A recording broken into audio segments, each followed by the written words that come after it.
नमस्कार। 4 PM news network में आपका हार्दिक स्वागत है। देखिए, देश की जनता ने एक निर्णय दिया था। 2014 में निर्णय दिया था। भारतीय जनता पार्टी को फुल मेजॉरिटी की सरकार दी थी। 2019 में एक निर्णय दिया था, भारतीय जनता पार्टी को फुल मेजॉरिटी को सरकार दी थी। और उसके बाद ओम बिरला साहब ने लोकसभा के अंदर और धनखड़ साहब ने राज्यसभा के अंदर जिस प्रकार से चलाया था लोकसभा और राज्यसभा को, वो बिल्कुल स्वच्छंदता और एक प्रकार की ऑटोक्रेसी का प्रारूप था, जिसको हमने देखा था। हमने देखा था किस प्रकार से लोकसभा और राज्यसभा के अंदर विपक्षी दलों पे कैमरे नहीं फोकस होते थे, उनकी आवाजों को म्यूट कर दिया जाता था। जब वो देश की जनता की कोई बात करते थे तो उनको बात नहीं करने दी जाती थी। किस प्रकार से सांसदों को सस्पेंड किया जाता था, एक्सपेल किया जाता था। हमने देखा था पिछले 10 साल के अंदर किस प्रकार से बड़े बड़े कानून, महत्वपूर्ण कानून, चाहे वो कृषि कानून हो, चाहे वो आईपीसी और जो सीपीसी है उसका जो चेंज किया गया है उसके बारे के कानून हो, वो सारे कानून किस प्रकार से आनन फानन में राज्यसभा और लोकसभा में पारित किए गए थे और किस प्रकार से विपक्षी दलों की आवाज को अनसुना कर दिया गया। ये हमने 10 साल देखा था। लेकिन उस समय हम लोग ये मानते थे कि चलिए ठीक है, देश की जनता ये चाहती है, देश की जनता इसी प्रकार का राज्य चाहती है, देश की जनता इसी प्रकार का ऑटोक्रेसी चाहती है कि ऐसे ही मोदी जी देश की सरकार को चलाएं और विपक्षी आवाज को न सुने और देश की जनता की आवाज को न सुने। लगता था 2014 और 19 के चुनाव के बाद। लेकिन जब 2024 का चुनाव हुआ तो देश की जनता ने सारे इधर उधर के मुद्दों से उठकर, हिंदू मुसलमान के मुद्दे से उठकर, पाकिस्तान के मुद्दे से उठकर, लाल आंखों से उठकर, बाकी चीजों से उठकर देश की जनता ने यह निर्णय लिया कि हमें वैसी सरकार नहीं चाहिए जो हमने 2014 से देखी थी। हमें संविधान के अनुरूप चलने वाली, लोकतांत्रिक मान्यताओं का निर्वहन करने वाली सरकार देश के अंदर चाहिए। इसलिए उन्होंने इस प्रकार का एक मैंडेट दिया कि 240 सीटें उन्होंने भारतीय जनता पार्टी को दी और 234 सीटें उन्होंने इंडिया अलायंस को दी। तो करीब करीब बराबर की स्थिति थी और 60-65 सीटें उन्होंने इस प्रकार से दी कि ये लोग अपने विवेक का उपयोग करेंगे और चाहे ये इंडिया अलायंस के साथ जाएंगे, चाहे ये इंडिया अलायंस के साथ जाएंगे, लेकिन देश के अंदर जो संविधान है और लोकतंत्र की मर्यादाएं उनका पालन होगा। ऐसा देश की जनता ने संदेश दिया था। लेकिन लगता यह है कि देश की जनता का यह संदेश सत्ता पक्ष ने नहीं सुना, यह भारतीय जनता पार्टी ने नहीं सुना। उन्होंने उसी प्रकार से 2024 के बाद, 4 जून के बाद वैसे ही सरकार चलाने का प्रयास किया जैसे उन्होंने 2014 से 19 या 2014 से 2024 तक चलाया था, जब वो कहते थे कि साहब ये मोदी सरकार। जबकि वास्तविकता यह है, देश की जनता ने जो निर्णय दिया है ये मोदी सरकार नहीं है, ये एनडीए की सरकार है। और इस एनडीए सरकार में अगर चंद्रबाबू नायडू और एकनाथ शिंदे और चिराग पासवान और नीतीश कुमार अपना समर्थन वापस ले लें तो ये धरधरा के 2 मिनट के सरकार गिर जाएगी। लेकिन मोदी जी मैसेज ये देना चाहते हैं देश की जनता को कि वैसी ही सरकार है जैसे हमने स्वच्छंदता से और ऑटोक्रेटिकली ये सरकार को चलाया था, वैसे ही मैं सरकार को चलाऊंगा। उन्होंने सारे उन्हीं मंत्रियों को उन्हीं विभागों में बिठाया जो उनके पुराने विभाग थे, राजनाथ सिंह हो, नितिन गडकरी हो, अमित शाह हो और जयशंकर साहब हो, निर्मला सीतारमण। उन्होंने कोई परिवर्तन नहीं किया। उन्होंने कहा नहीं, पुरानी फाइलें कोई नया आदमी नहीं खोलेगा, जिस फाइलों में जिसने जो घपड़ चौथ कर रखी है उसको वही आगे बढ़ाएगा। देश की जनता के सामने चीजें सामने नहीं आनी चाहिए। अच्छा, जब लोकसभा के स्पीकर के पद की चुनाव की बात हो रही थी तो यह सोचा गया था कि शायद मोदी जी ने देश की जनता का संदेश सुन लिया होगा और या तो वो चंद्रबाबू नायडू के व्यक्ति को स्पीकर बना देंगे या वो किसी ऐसे व्यक्ति को स्पीकर बनाएंगे जो कि लोकतांत्रिक और संवैधानिक मर्यादाओं का पालन करेगा। लेकिन मोदी जी ने वही पुराना हट, जो उनका 2014 और 19 वाला हट था, 2024 तक का उनका हट था, जब उनका बिल्कुल एक छत्र राज्य देश के अंदर चला करता था, उन्होंने ओम बिरला साहब को दोबारा स्पीकर बना दिया। कैंडिडेट के सुरेश साहब को अपोजिशन ने भी खड़ा किया, इंडिया अलायंस ने खड़ा किया, लेकिन पुरानी मर्यादाओं को देखते हुए ध्वनि मत से ओम बिरला साहब अध्यक्ष चुन लिए गए और के सुरेश साहब नहीं चुने।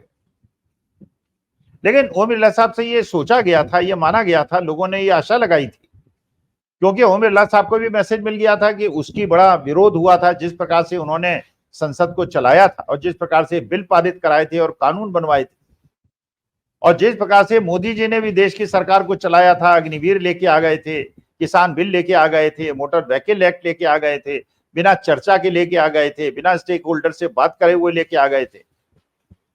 और देश के अंदर जब उनकी बहुत उग्र प्रतिक्रिया हुई थी तो वो सारे के सारे कानून उन्होंने वापस ले लिए थे, चाहे वो किसान कानून हो। अभी खैर अग्निवीर तो वापस नहीं लिया, मोटर व्हीकल एक्ट। इसका मतलब यह है कि जनता से बिना राय लिए हुए आप कानून बनाएंगे, धक्के से राज्यसभा लोकसभा में उसे पारित कराएंगे, विपक्षी दलों के आवाज को नहीं सुनेंगे, उन्हें संसद से एक्सपेल करेंगे, सस्पेंड करेंगे और फिर कानून बना देंगे जिस कानून का विरोध बाद में होगा, और फिर उसके बाद लोगों को परेशान करने के बाद उन कानूनों को आप वापस ले लें।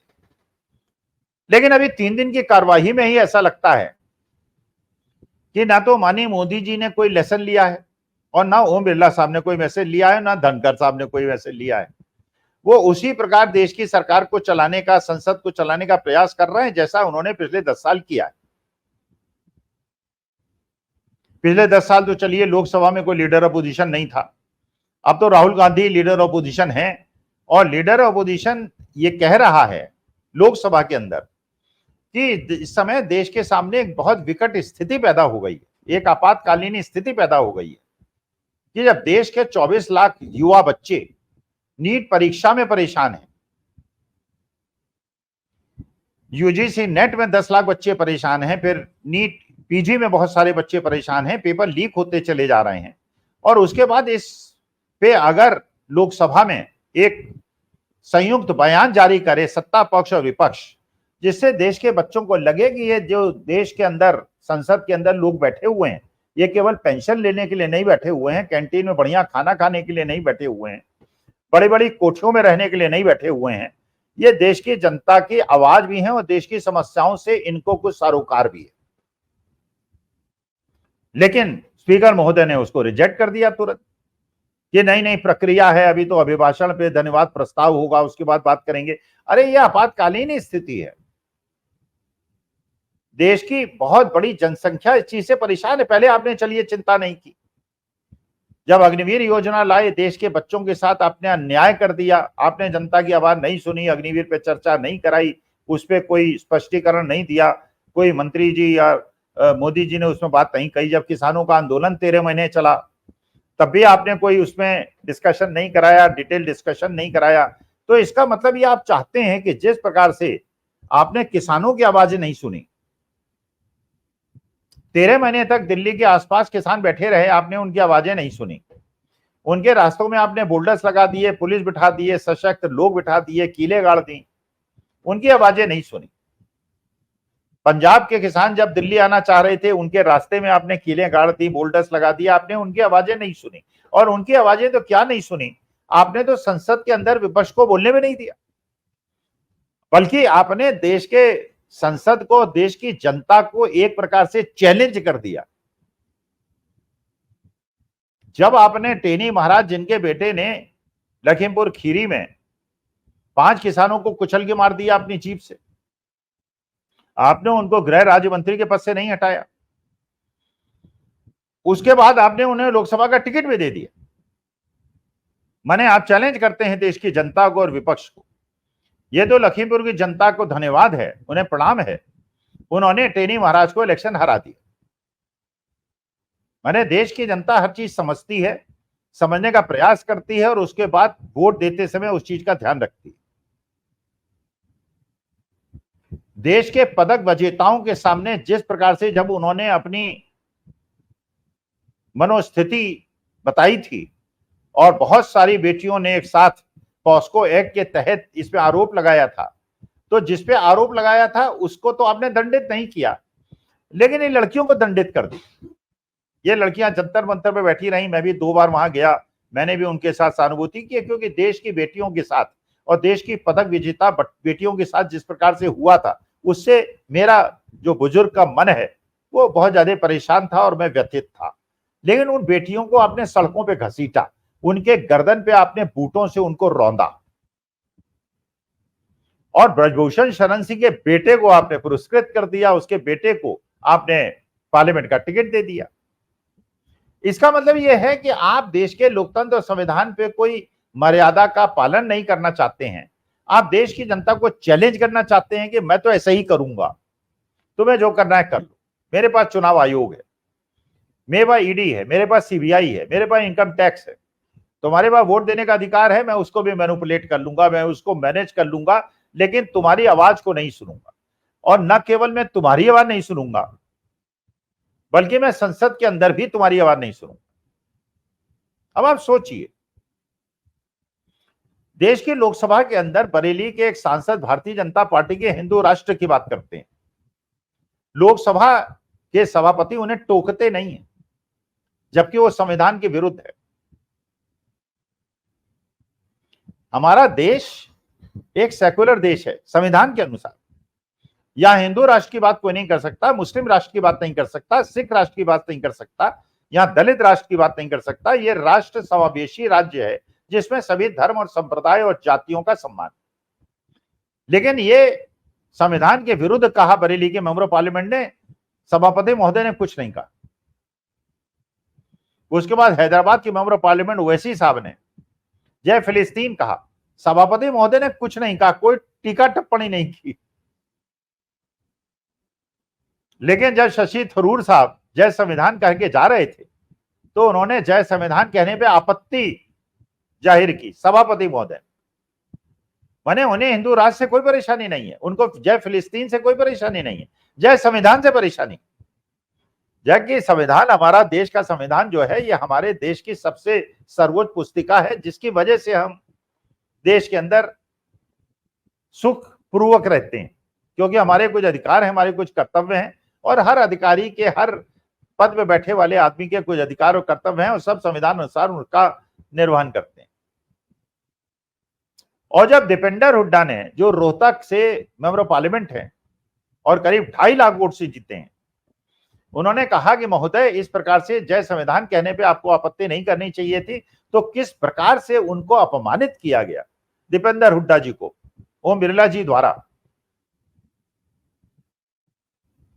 ये संसदीय परंपराओं और संविधान के बिल्कुल विरुद्ध है। संसद के अंदर माननीय सदस्य कह के लोगों को उद्बोधित किया जाता है, और केवल दीपेंद्र हुड्डा जी ने कहा था कि जय संविधान कहने पे जो आप आपत्ति प्रकट कर रहे हैं मान्यवर, ये गलत है, और उसके बाद उनको जिस प्रकार बेइज्जत किया गया और अपमानित किया गया। मेरे ख्याल से ओम बिरला साहब अपने मालिक को खुश करने के लिए, जिन्होंने उन्हें अपॉइंट किया है, सारी संसदीय मर्यादाओं का पालन करने से बच रहे हैं। जैसे पप्पू यादव ने भी कहा, जब उन्होंने शपथ ली और किरण रिजिजू ने उनको टोकने का प्रयास किया, तो पप्पू यादव ने भी कहा, मैं किसी के कृपा से बना हुआ मेंबर ऑफ पार्लियामेंट या मंत्री नहीं हूं, मैं अपने बल पे जीत के आया हूं, इंडिपेंडेंट जीत के आया, और 5वीं बार का मेंबर ऑफ पार्लियामेंट। मतलब सत्ता में बैठे हुए लोग ऐसा समझने लगे हैं कि जैसे उन्हें जनता की आवश्यकता नहीं है, जनता के सामने उनको अपने चरित्र को स्वच्छ दिखाने की आवश्यकता नहीं है। अगर उनके पास इनकम टैक्स है, ईडी है, सीबीआई है, पुलिस है, तो वो जो चाहेंगे करेंगे। तो ये तो लोकतांत्रिक मर्यादाओं का और संविधान का पूरा खुलेआम उल्लंघन है। और इस चीज पे अगर कहा जाता है, पहले स्पीकर महोदय से कहलाया जाता है, फिर महामहिम राष्ट्रपति महोदय से कहलाया जाता है, इमरजेंसी की बात की जाती है, तो इमरजेंसी में तो इतनी बुरी हालत नहीं थी। इमरजेंसी में तो लिंचिंग नहीं होती, इमरजेंसी में महंगाई की स्थिति तो नहीं थी, इमरजेंसी में बेरोजगारी की स्थिति तो नहीं थी, इमरजेंसी में इतने पेपर लीक तो नहीं हुआ करते थे, इमरजेंसी में पुल तो नहीं टूटा करते थे रोज एक के अनुसार, जबलपुर एयरपोर्ट का जो छत है वो तो नहीं गिरा करती थी, दिल्ली एयरपोर्ट की छत तो नहीं गिरा करती थी, राम मंदिर जो बना है, जिसका इतने साल हम लोगों के चंदे से आपने उसको बनवा दिया, उसके अंदर तो छत लीक नहीं किया करती थी, उसके अंदर तो पानी नहीं भरा रहता था।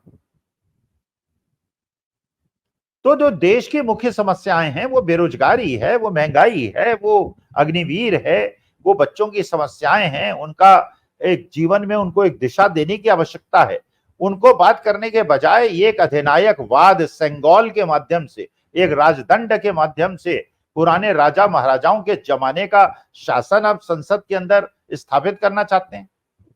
तो आर के चौधरी साहब ने, जो समाजवादी पार्टी के मोहनलालगंज के हैं, और बाकी भी अपोजिशन वालों ने कहा है कि जो सेंगोल स्थापित किया गया है सभापति की कुर्सी के पीछे, इसे हटाया जाए, वहां संविधान की प्रति लगाई जाए। बल्कि मैं तो ये उदाहरण देता हूं, एक सुझाव देता हूं कि देश के हर व्यक्ति को एक संविधान की कॉपी अपने पास रखनी चाहिए, उनको संविधान को समझना चाहिए, और उन्हें यह भी समझना चाहिए कि संविधान के साथ किसी प्रकार का खिलवाड़, बाबा साहब भीमराव अंबेडकर के बनाए हुए संविधान और संविधान सभा द्वारा बनाए गए संविधान के साथ किसी प्रकार की छेड़खानी अगर ये सत्ता पक्ष करेगा और राजदंड के माध्यम से वही पुराना महाराजा, राजा और शहंशाहों के जमाने पे देश को ले जाने का प्रयास करेगा, तो इसकी पुरजोर विरोध होगा। हम देश के लोकतंत्र के साथ और संविधान के साथ किसी प्रकार का खिलवाड़ सहन नहीं करेंगे। ये बात संसद के अंदर भी बता दी गई है, और संसद के बाहर भी जिस प्रकार के आंदोलन हो रहे हैं और जिस प्रकार से उनको पीटा जा रहा है और लाठीचार्ज हो रहा है, तो ये अधिनायकवाद और लोकतंत्र के बीच की लड़ाई है।